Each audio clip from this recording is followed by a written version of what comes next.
Tollywood star hero mass మహారాజా రవితేజ పుట్టినరోజు నేడు. చిన్న పాత్రలతో సినిమాల్లో అడుగుపెట్టిన రవితేజ స్వయం కృషితో అంచెలంచెలుగా ఎదిగాడు. 3 దశాబ్దాలుగా నటుడిగా టాలీవుడ్ ఇండస్ట్రీలో రవితేజ కొనసాగుతున్నాడు.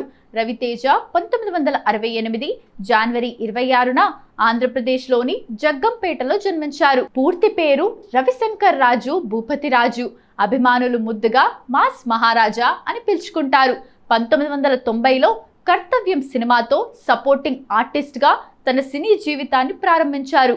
ఈ సినిమా తర్వాత రవితేజకు సినిమాల్లో గుర్తింపు ఉన్న పాత్రల్లో అవకాశాలు అంతగా దక్కలేదు. ఒక్కోసారి చిన్న చిన్న పాత్రలు వచ్చేవి. 1996లో కృష్ణవంశీ నిన్నే పెళ్లాడుతా సినిమాకి రవితేజ అసిస్టెంట్ డైరెక్టర్గా పనిచేశాడు. అంతేకాదు ఆ సినిమాలో చిన్న పాత్రలో నటించాడు. రవితేజ నటన బాగా నచ్చిన కృష్ణవంశీ నెక్స్ట్ ఇయర్ సింధూరం సినిమాలో సెకండ్ హీరో పాత్ర ఇచ్చాడు. సింధూరం సినిమా సూపర్ హిట్ అయింది. ఈ చిత్రం తెలుగులో బెస్ట్ ఫీచర్ ఫిల్మ్ అవార్డును గెలుచుకుంది.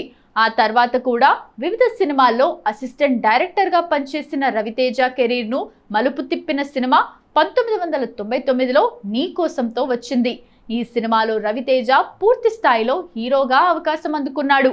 ఈ చిత్రానికి గాను రవితేజకు నంది అవార్డు కూడా వచ్చింది.